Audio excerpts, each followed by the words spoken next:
Alrighty.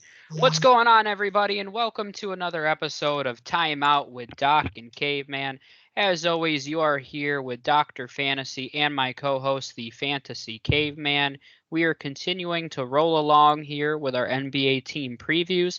Today we're going to be discussing the Dallas Mavericks, but before we dive into that, I want to remind everybody to subscribe on YouTube. Throw this video a like, it helps us out as well.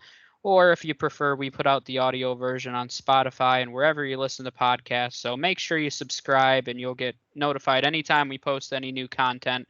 But today we're going to be recapping last year for the Mavericks and then looking forward to this upcoming season. So recapping last season, they were 42-30, which was good for fifth in the Western Conference. Under now terminated. Well, they mutually parted ways. Rick Carlisle, a few random stats. They were 9th in offensive rating, 20th in defensive rating, 17th in three-point percentage. So as much as they scored, they didn't do it always at the most effective rate from the three-point line. They were actually 13th in field goal percentage allowed, which I thought was interesting. And they did have some defensive metric, and they were 17th in three-point percentage allowed. So they actually were kind of average in most defensive categories. So I think that offers a little bit of hope into the future because I think they were at least okay last season, and I think they brought in some pieces that can make them better. So we'll talk about that in a minute, though. Some of the leaders from last season, Luka led the way with 27.7 points, Kristaps Porzingis with 20.1 points, Tim Hardaway with 16.6, Porzingis with 8.9 rebounds, Luka behind him with 8 assists, Luka with 8.6, Jalen Brunson with 3.5, steals. You had Luka and Josh Richardson at 1, and then Porzingis led the way with 1.3 blocks. So, Caveman, anyone in particular stand out to you last season? Okay, not gonna talk about Luka. Luka was Luka. He kind of, for only being in year 2, I mean, it's kind of, he was impressive, but it's basically like we expected it out of him. He kind of did it to himself by coming out blazing and kind of just improved like we just thought he'd improve, I guess. But Tim Hardaway is the guy that I think is really should get a mention here. I mean, he's kind of been like the model of, I wouldn't say inconsistency, but definitely very streaky. The past several seasons, but I really think he, at least to me, he became more consistent last season. As an option for him. I mean, when you look at where's the scoring behind Luka came from last season. I mean, besides Porzingis, who you can't even rely to stay in the lineup anymore. It was really Tim Hardaway. I mean, 17 points, 3 rebounds, 2 assists, shot 39% from 3. In the playoffs, he really kept it up and actually 17 points and shot 40% from 3. So he kind of did his thing in the playoffs too. And when you talk about this team and needing that scoring behind Luka, I think Tim Hardaway last year was a vital piece of it, and I think going forward he's going to be a vital piece. And they did recognize it, and they did extend it. He did sign a long-term contract, so he's going to be a big part of this team going forward. Yeah, I think that's a good one. This team as a whole, I kind of struggled with this section, but a guy that was pretty good off the bench and I think carved out a nice role last year was Jalen Brunson. So he averaged 12.5 points last year, 3.5 assists, 3.5 rebounds. He shot 40% from 3. So I mentioned them not being overly efficient from 3-point land, but he was kind of the exception for them. 80% from the free throw line. I think he's a little more important than people are giving him credit for to their season next year. The reason I say that is we always talk about who are the scoring options and the ball handlers behind Luka. We keep talking about too much, or I always hear people say there's too much of the offensive load on Luka right now. They need, and in today's NBA, there's teams that have 3 ball handlers in their starting lineup. And when you look at this, it's a Luka and a bunch of guys that play off the ball. Jalen Brunson kind of leads their second unit right now, and I think we always talk about that being an important position. He showed a lot of improvement last season, and if he can continue to take a step forward, I think that's a big plus for their second unit. So Brunson's a guy that stood out to me, averaged almost 5 more points in the year before that, and really stepped up. So interested to still only 25. We'll see if he can take another step forward and be an important part of this rotation for 2 consecutive seasons. So that's the only one for me. So let's head over and look at their off season and some of their acquisitions and losses here. Additions, they had Sterling Brown, Reggie Bullock, I can never say his last name, Nikolinka.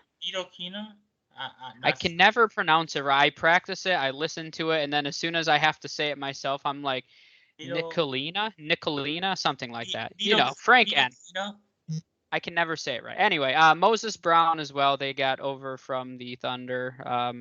And then a few guys they lost.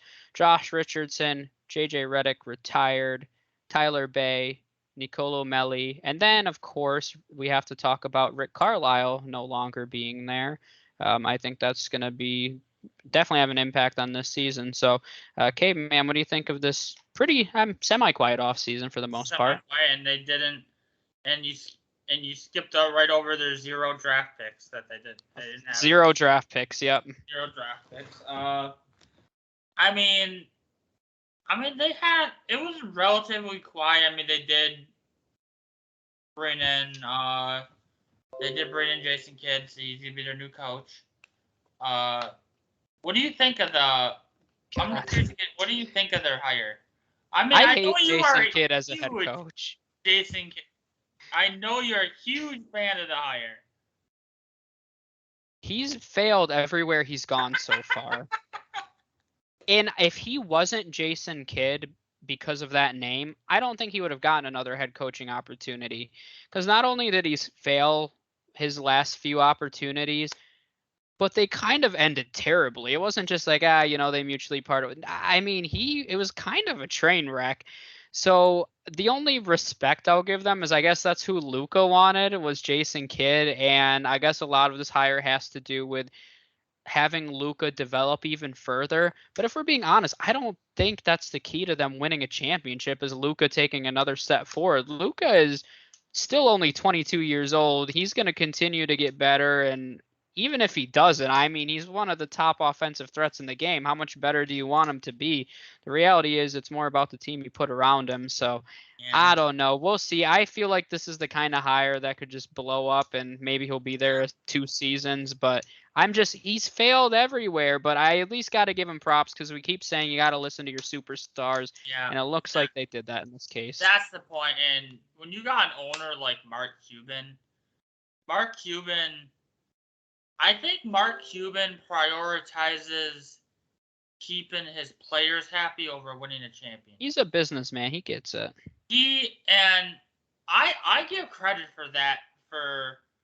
He doesn't always he's not a pure okay, let's crunch the numbers and go solely based off finances and that. He listens to his players and is willing to keep his players happy.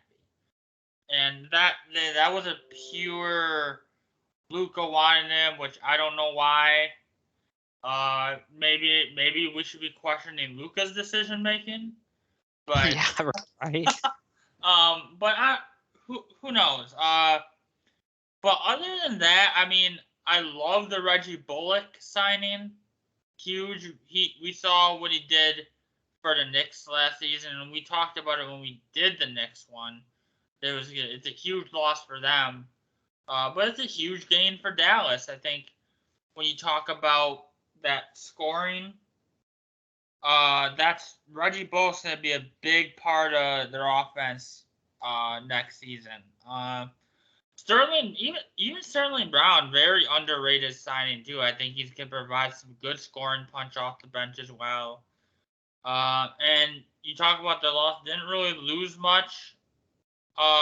So they got better from a player perspective. Now, as we just got done talking about, if you want to, man, the drop off from Rick Carlisle to Jason Kidd, that's quite the drop from a head coach perspective.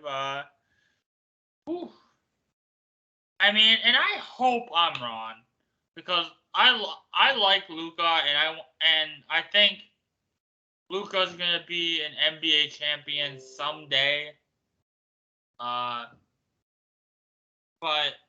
man, I mean, I don't know. We'll have to. Maybe Jason Kidd had a revelation when he was at the since he had his last head coaching job was with Milwaukee. Yeah. He was an assistant coach the last 2 years with the Lakers. Yeah. So his last head coaching job was with Milwaukee, which doesn't make him look good because as soon as he left. Yeah. No, it's. To his credit, I think he did, and this is the biggest praise that I'll give Jason Kidd. He did play a key role in the development of Giannis. Him and Giannis had a pretty good relationship. I think he was key. I think he did play a decent part in the development of Giannis, I'll say.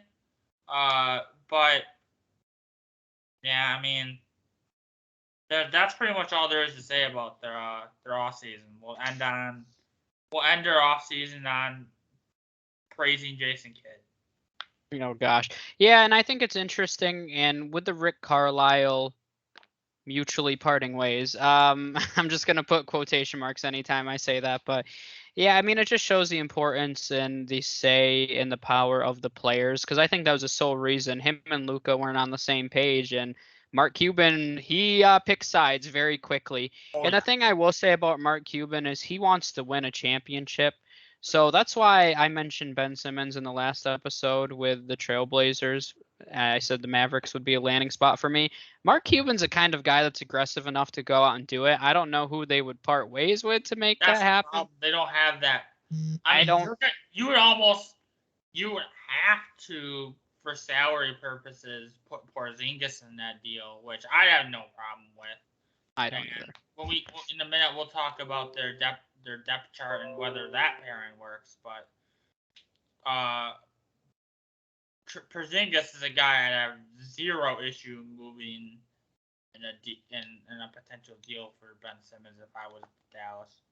Yeah, and I haven't heard Dallas as a landing spot. A lot of sites and articles I've read actually have them as a terrible landing spot, which I guess agree to disagree. I just think defensively it makes too much sense for them. But yeah, I mean, I actually kind of like the offseason for the Mavericks. I talked a lot about Reggie Bullock in the Knicks episode. Tom Thibodeau was mad when Reggie Bullock didn't get re-signed. Like, he was a key piece of that Knicks defense that was elite last season.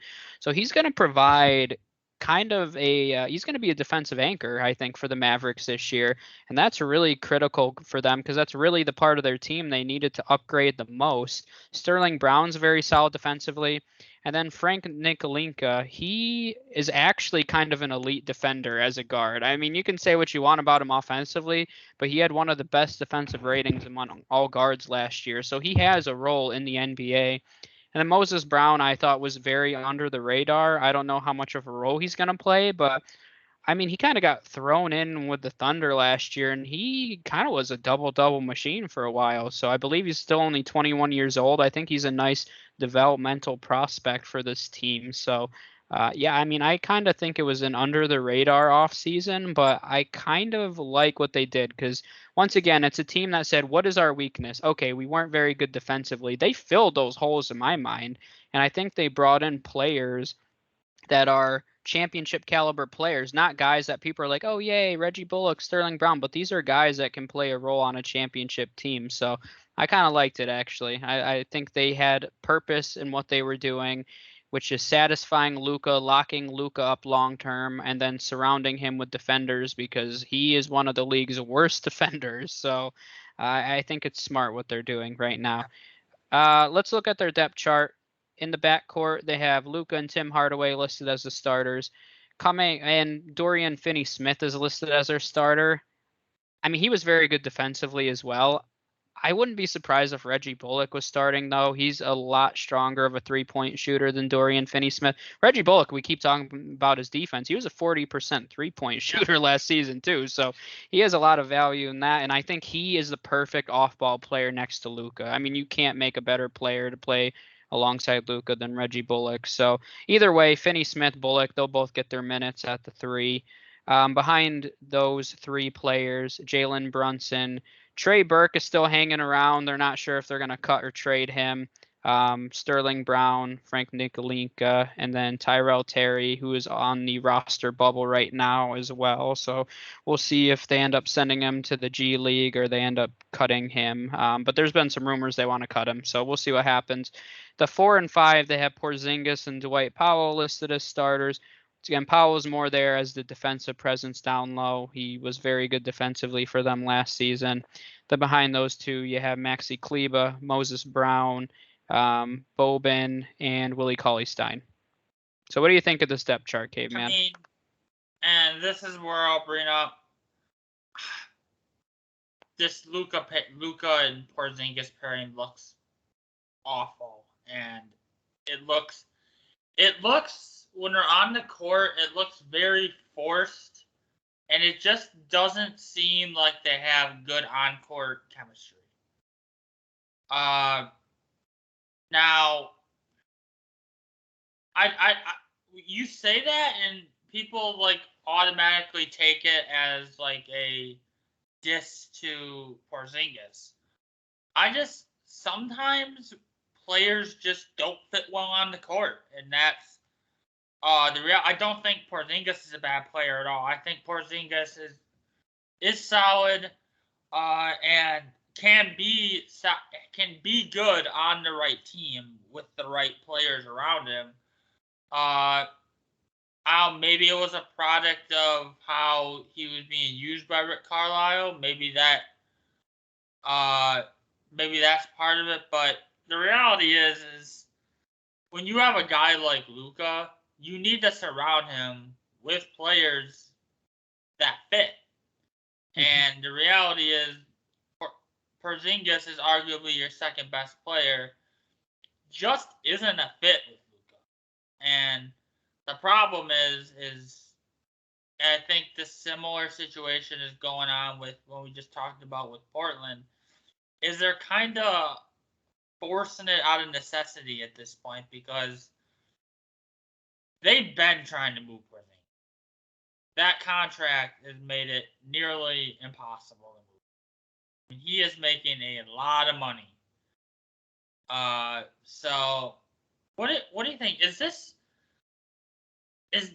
this pairing have any chance, you think, of working, or is this just kind of a Portland Blazers situation with their two stars? I think this has more potential than the two Blazers stars because Porzingis can play well off the ball. He can stretch the floor a little bit for I mean, theoretically, they should have a great pick and roll game too. I mean, so their skill sets, I think, mesh pretty well. So I think it's kind of interesting. And you're definitely right that they haven't blended very well together. And I think it's interesting because I think when they had this pairing come together, I think it makes a lot of sense from just their skill set standpoint. That was a lot of S's right there. But yeah, so I think it has more potential too. The biggest thing that concerns me with Porzingis is he was an elite defender earlier in his career, and he had his worst defensive rating last year. And in the Mavs games that I watched, he just didn't look the same. He was a high energy player on both ends of the floor, and he wasn't playing with that same energy. So One thing I am a little concerned with is we know that he's been banged up through his career. He's had a lot of back problems, so I wonder if that's slowing him down. I might be out of line in saying that, but you have to at least bring it up and say maybe at this point. So I think this is a big year for us to be able to say Porzingis is going to be another star player next to Luka, or they're going to move on from it. Because I think the reality is they're most likely playing with these two guys this season, but I think they're going to make a decision after this offseason whether or not. And we saw them lock in Luka long term, so give it one more try. If it doesn't work out, I think they'll move on from him this offseason. But I don't know. From a skill set standpoint, I think it makes a lot of They've been sense. trying to move on from him. Yeah, it's going to be hard to. too. Yeah, it's definitely going to be challenging too. But I mean, he had moments where he had a on the stat sheet he had a pretty solid season, but that doesn't tell the whole story in my opinion. For Porzingis wasn't what we've seen in previous years, so we'll see what shakes up there. One of the concerns I have with this depth chart still, and I think that they have a lot of defensive pieces coming off the bench, whether it's Bullock or Dorian Finney-Smith, Frank Nikolinka coming off the bench. I think it just goes back to Jalen Brunson, who I mentioned earlier, is they need your boy Josh Green too. He's still there. But I think a lot of you didn't even mention him. I had him down on my notes. I didn't say him out loud. Maybe I did that intentionally. Oh boy, just like Tyrell Terry has Steph Curry like upside. Oh man, not good. He has. Did I hit this spot for him? I just knew it. It's not very good. But yeah, that's the biggest thing I'm worried about is just offensively what they're going to have coming off the bench. I think that'll be a big question mark. So if Jalen Brunson though can be that leader of that second unit, I think that makes this entire team flow better for an entire 48 minutes. So we'll see what happens there. But we can talk. I'm trying to think if there's anything else that's relevant. I'm worried about Jason Kidd. I'm worried about Porzingis if his health is starting to get to him. Worried about the depth. All right. Yeah, let's talk about where we're going or where we see them finishing next season. I do like what they're doing. I think I've called this a few times with other teams, the Atlanta Hawks model. It's one reason why I really liked what the Hawks did last offseason is they had Trae Young and John Collins, but then they surrounded Trae Young with a lot of shooters and a lot of defensive-minded players. And I think that's what they're trying to do in Dallas. And I think that this is a team, I'm going to say something crazy, but I think that they could make a Western Conference Finals run. I really do. I like the defenders that they've. With Jason Kidd as their head coach, I really do. I like, obviously, as much as I don't like Jason Kidd, I guess I have enough faith in Mark Cuban thinking this is the right pairing. I mean, he's tended, if we're looking at the course of Mavericks basketball while Mark Cuban's been the owner, there's very few decisions you're like, that didn't work at all.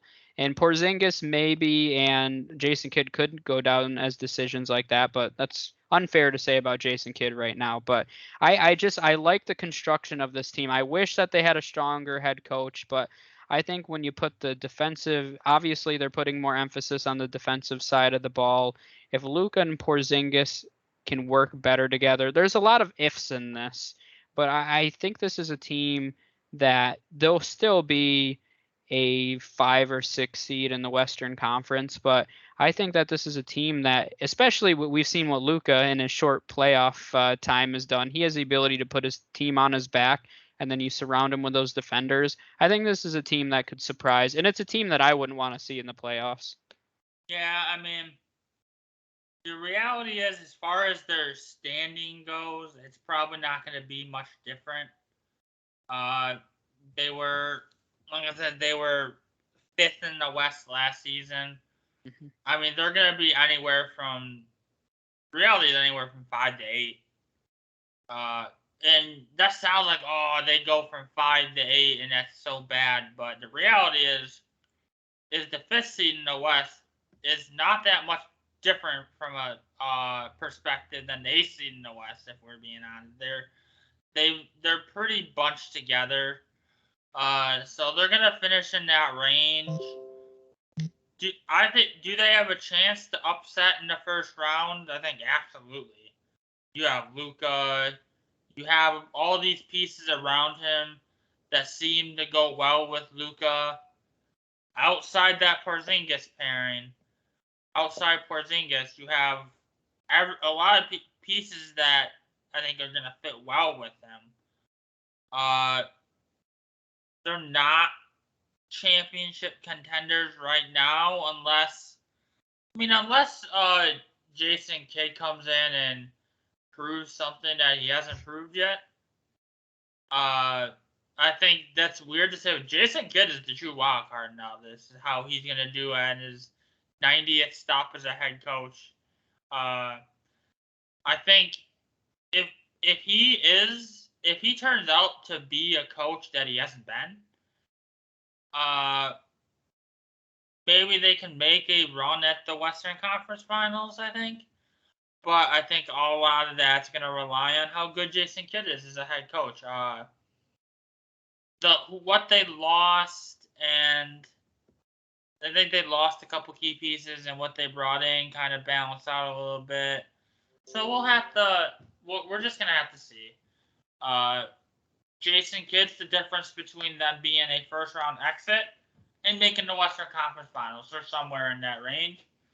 And it all comes down to Jason Kidd, in my opinion. Yeah, I know that's crazy to see or think, but yeah, I think that is kind of the reality right now. So we'll see how it shakes out. I think that's all for the Mavericks. And next, we're gonna have the champion Milwaukee Bucks. Who are the Bucks? So I don't know. Never heard of them. Speaking of the Giannis model, so that's it for the Mavericks episode. We appreciate you guys tuning in. Make sure you subscribe on YouTube and wherever you listen to podcasts. And we will see you guys next time.